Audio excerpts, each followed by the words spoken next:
राहुल गांधी पिछले कुछ दिनों से जिस तरीके से चुनाव आयोग को अपनी राजनीति की धुरा बना करके लोगों को गुमराह करने की कोशिश कर रहे थे, अपनी राजनीति को चमकाने की कोशिश कर रहे थे, अब चुनाव आयोग ने राहुल गांधी के खिलाफ में जो अपना ट्रम्प कार्ड चला है, जो चुनाव आयोग ने राहुल गांधी के तमाम खोखले दावों की पोल खोल करके रख दी है, इसकी वजह से अब कांग्रेस में हड़कंप मचा हुआ है। इतना ही नहीं, जिन लोगों को राहुल गांधी गुमराह करके अपनी राजनीतिक रोटियां सेकना चाहते थे, अब वो खुद राहुल गांधी को चुनाव आयोग का जो आईना है वो दिखा रहे हैं और अब चारों तरफ राहुल गांधी की फदफद होती हुई दिखाई दे रही है, क्योंकि जो दावे राहुल गांधी की तरफ से किए जा रहे थे, जिन दावों के बेसिस पर अपनी राजनीतिक रोटियां सेकने की कोशिश कर रहे थे राहुल गांधी, उनके परखच्चे अब चुनाव आयोग की तरफ से उड़ा दिए गए हैं।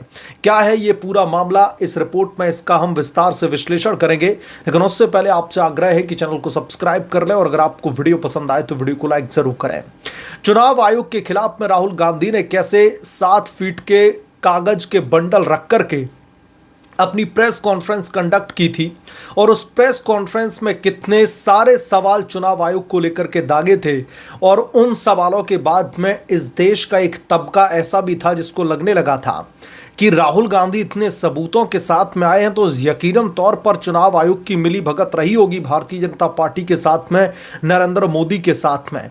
बहुत सारे लोगों को ऐसा लगने लगा था, लेकिन अब राहुल गांधी के उन तमाम दावों में चुनाव आयोग ने दोस्तों आज पलीता लगा दिया है। एक एक करके राहुल गांधी के प्रोपेगेंडाधारी सवालों को इस रिपोर्ट में हम समझेंगे और कैसे इलेक्शन कमीशन ऑफ इंडिया के जो मुख्य चुनाव आयुक्त हैं ज्ञानेश कुमार, कैसे उन्होंने राहुल गांधी के जो मुद्दे हैं, जो सवाल हैं, उनमें पलीता लगा करके जो है रख दिया है। सबसे पहले तो मैं आपको बता दूं कि चुनाव आयोग को लेकर के जो राहुल गांधी का पहला और जो सबसे बड़ा आरोप था वो ये था कि चुनाव आयोग इलेक्ट्रॉनिक डेटा क्यों नहीं देता है, जानबूझकर के ऐसी मतदाता सूची देता है जिसे मशीन से नहीं पढ़ा जा सकता। यह राहुल गांधी का मूलभूत आरोप था, सबसे बड़ा आरोप था मैं कहूंगा, जिसके बेसिस पर Rahul Gandhi election commission of India को घेर रहे थे। अब इसका जवाब जो इलेक्शन कमीशन ऑफ इंडिया की तरफ से आया है उसे जानने के बाद में आप लोग ये समझिए कि जो कांग्रेसी है वो कैमरे के सामने से दूर भागेंगे। जब मीडिया उनसे सवाल पूछेगा ना, तो राहुल गांधी की प्रेस कॉन्फ्रेंस ही अब कांग्रेस पार्टी के लिए नासूर साबित होगी। तो इसका जवाब दिया गया है मुख्य चुनाव आयुक्त की तरफ से। कांग्रेस नेता के इस आरोप पर मुख्य चुनाव आयुक्त ने कहा है कि जहां तक जो इलेक्ट्रॉनिक डेटा की बात कही जा रही है, जिसको मशीन के थ्रू रीड किया जा सकता है, उस मतदाता सूची का सवाल है। मैं एग्जैक्टली कोट करके आपको बता देता हूं। तो सुप्रीम कोर्ट ने साल 2019 में यह पहले ही कह दिया है कि यह मतदाता की निजता का उल्लंघन हो सकता है। हमें मशीन पठनीय मतदाता सूची यानी कि इलेक्ट्रॉनिक जो वोटिंग लिस्ट है उसको जारी नहीं करना है, क्योंकि यह सीधे तौर पर राइट टू प्राइवेसी के उल्लंघन का सीधे तौर पर एक केस बनेगा। इतना ही नहीं, आप चुनाव आयोग की वेबसाइट पर उपलब्ध मतदाता सूची को एपिक नंबर डाल करके खोज सकते हैं, इसे डाउनलोड भी कर सकते हैं। इसे मशीन पठनीय नहीं कहा जाता। मशीन पठनी के संबंध में साल 2019 में सुप्रीम कोर्ट ने भी इस विषय का गहन अध्ययन किया था और फिर पाया कि जो इलेक्ट्रॉनिक वोटिंग लिस्ट है, दरअसल अगर हम उसे पब्लिकली इलेक्ट्रॉनिक डेटा के तौर पर अगर हम वेबसाइट पर अपलोड कर देते हैं या किसी को दे देते हैं, तो यकीनन तौर पर यह किसी की निजता का उल्लंघन होगा। यह सुप्रीम कोर्ट की गाइडलाइन है दोस्तों, और उसी सुप्रीम कोर्ट की गाइडलाइन को हमारा जो चुनाव आयोग है वो फॉलो कर रहा है। लेकिन राहुल गांधी कह रहे हैं कि हमें आप इलेक्ट्रॉनिक डेटा दे दीजिए, हम इस डेटा से खुश नहीं है। अब बताइए, क्या चुनाव आयोग सुप्रीम कोर्ट के फैसले के खिलाफ में चला जाए? इसलिए चुनाव आयोग ने कहा था कि राहुल गांधी जी, अगर आपके सवालों में दम है तो आप कानूनी रास्ता अपनाइए। चलिए, एक सवाल का जो है जवाब आ चुका है। जो राहुल गांधी की मांग थी कि इलेक्ट्रॉनिक डेटा क्यों नहीं दे रहे, चुनाव आयोग ने कह दिया कि सुप्रीम कोर्ट ने साल 2019 में जो फैसला दिया था उसके बाद में हम ये डेटा प्रोवाइड नहीं करा सकते। अब दूसरा आरोप जो राहुल गांधी ने चुनाव आयोग पर लगाया। समझ लेते हैं। राहुल गांधी का आरोप था कि जो उन्होंने अपनी प्रेस कॉन्फ्रेंस में दोस्तों डेटा दिखाया था, उसमें वो कह रहे हैं कि कई मतदाताओं के नाम के आगे उनका पता 0 है। इसको बहुत बड़ा हुआ बना दिया था कांग्रेस पार्टी ने कि ऐसे कैसे हो सकता है, कई लोगों के जो लिस्ट है, वोटर लिस्ट है, जो उनकी वोटर आईडी कार्ड है, उसमें उनके मकान का पता 0 कैसे है। अब चुनाव आयोग का इस पर भी जवाब जान लीजिए। चुनाव आयोग ने कहा कि मकान नंबर 0 होने का मतलब फर्जी मतदाता नहीं है वो। आयोग ने कहा कि देश में ऐसे करोड़ों वोटर्स हैं जिनके पते में 0 नंबर है। उन्होंने कहा कि हर पंचायत में मकान नंबर नहीं होता। उन्होंने यह भी कहा कि वोटर बनने के लिए मकान होना जरूरी नहीं होता। मुख्य चुनाव आयुक्त ज्ञानेश कुमार ने कहा कि तमाम वोटर्स हैं जो सड़कों पर सोते हैं, इन सभी के पते में मकान नंबर 0 ही है। इतना ही नहीं, आप देखेंगे बहुत सारे ऐसे रूरल एरिया हैं जहां पर मकान नंबर नहीं डाले गए हैं। तो ऐसे में उन मकानों की संख्या कैसे डाली जा सकती है। और जैसा कि इलेक्शन कमीशन ऑफ इंडिया की जो चीफ है, उनकी तरफ से यह भी कहा गया कि इस देश में कई सारे ऐसे वोटर हैं जिनके पास में घर नहीं है, वो अपनी झोपड़पट्टी में सोते हैं, सड़क पर सोते हैं, खुले मैदान में सोते हैं। तो अब ऐसे में उनका मकान नंबर क्या डाला जाए, तो बाय डिफॉल्ट उनका मकान नंबर 0 होगा।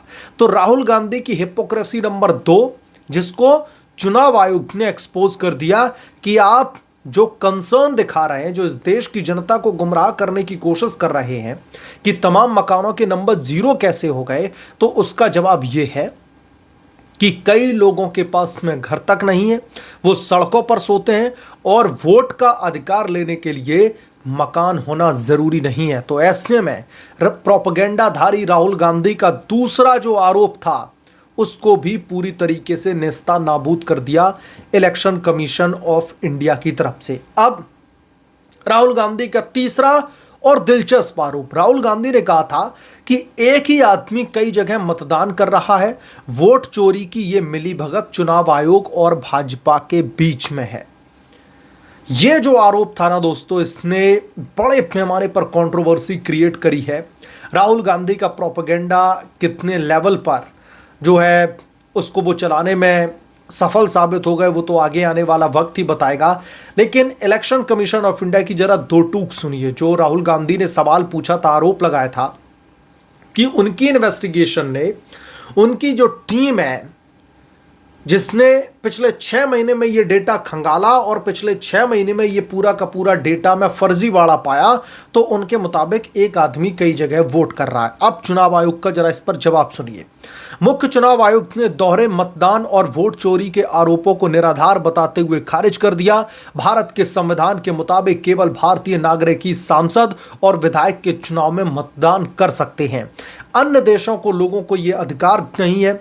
2 एपिक वाले मतदाता कार्ड पर मुख्य चुनाव आयुक्त ज्ञानेश कुमार ने कहा कि डुप्लीकेट एपिक 2 तरह से हो सकते हैं। एक तो वो कि व्यक्ति जो पश्चिम बंगाल में है, जो अलग व्यक्ति है, उसके पास में एक एपिक नंबर है, और दूसरा व्यक्ति जो हरियाणा में है, उसके पास में वही एपिक नंबर है। दोस्तों, मार्च 2025 के आसपास जब ये सवाल आया तो उसने इस पर चर्चा की और हमने देश भर में इसका समाधान किया।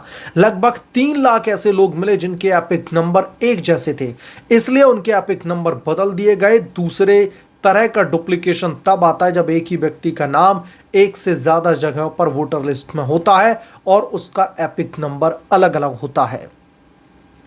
राहुल गांधी की 45 लोगों की टीम 6 महीने से इन्वेस्टिगेट कर रही थी। इतनी छोटी छोटी और बेसिक जानकारी नहीं है राहुल गांधी की टीम को। टीम तो छोड़ दीजिए, जब राहुल गांधी ही खुद ऐसे नेता है तो उनकी टीम कैसी कैसी होगी, आप लोग समझिए। तो ये भी जो है सीधे तौर पर ज्ञानेश कुमार, जो कि मुख्य निर्वाचन आयुक्त हैं, उन्होंने राहुल गांधी के इस आधार को भी पूरी तरीके से खत्म कर दिया है। तो जो राहुल गांधी आरोप लगा रहे थे, जो राहुल गांधी अपनी राजनीति चमकाना चाहते थे, अब आप बताइए, भाजपा के साथ में चुनाव आयोग की मिली भगत है या फिर हिपोक्रेसी के साथ में राहुल गांधी की? राहुल गांधी क्या वाकई में ये आत्ममंथन, ये इन्वेस्टिगेशन करके आए थे कि चाहे चुनाव वो महाराष्ट्र का हो या फिर हरियाणा का, घपलेबाजी करके उनको हराया गया है? कर्नाटक में सरकार कांग्रेस की ही है। कर्नाटक में कांग्रेस की सरकार होने के बावजूद भी राहुल गांधी ये कह रहे हैं कि घपला किया गया है इस स्पेसिफिक सीट पर। अब मेरा राहुल गांधी से सीधा ये सवाल है, अगर कर्नाटक में भारतीय जनता पार्टी की सरकार होती तो थोड़ी देर के लिए ये मान लिया जाता कि शायद ऐसा किया गया हो। कर्नाटका में कांग्रेस की सरकार है, कर्नाटका में उस एक सीट पर, एक विधानसभा सीट पर भारतीय जनता पार्टी ऐसी टुच्ची हरकत क्यों करेगी? क्या एक वहां पर विधायक बनाकर के ऑपोजिशन स्ट्रांग हो रहा था, या फिर उस विधायक के चलते वहां पर वो मुख्यमंत्री बन रहा था भाजपा का? तो सरकार आपकी, लेकिन आरोप जो लगाए जा रहे हैं ये पूरी तरीके से दोस्तों इस देश की जनता को सोचने वाले हैं कि कितने बेबुनियाद और बेतुके आरोप लगाए जा रहे हैं कि कर्नाटका में सरकार बनवा दी गई राहुल गांधी की जो पॉलिटिकल पार्टी है कांग्रेस की, लेकिन एक वोट, एक सीट पर गड़बड़ी करी है भाजपा ने। पूरा राज्य दे दिया कांग्रेस पार्टी को, लेकिन उस एक सीट को बचाने के लिए भाजपा चुनाव आयोग के साथ में मिलकर के गड़बड़ झाला कर रही है। पूरे कर्नाटक में गड़बड़ झाला नहीं हुआ, और अगर हुआ है तो फिर कांग्रेस की सरकार कैसे बन गई? कांग्रेस पार्टी को क्या ये बताने की जरूरत नहीं है कि आपने इतने बड़े पैमाने पर घपला कर दिया? मसलन अब राहुल गांधी अपने ही जो उनके स्टेटमेंट थे, जो उनके आरोप थे, उसमें खुद ब खुद अब फंसते हुए दिखाई दे रहे हैं। बहरहाल इस पर आपकी क्या राय है, आप क्या सोचते हैं, हमें कमेंट करके जरूर बताएं। जल्द मिलूंगा किसी दूसरे बड़े अपडेट के साथ में, तब तक के लिए धन्यवाद। अगर आप लोग चैनल पर नए हैं तो प्लीज चैनल को सब्सक्राइब कर लें, साइड में बेल आइकन को जरूर प्रेस कर लें, ताकि जैसे ही मैं कोई नया अपडेट लेकर के आऊं तो इसकी जानकारी सबसे पहले आपको मिले।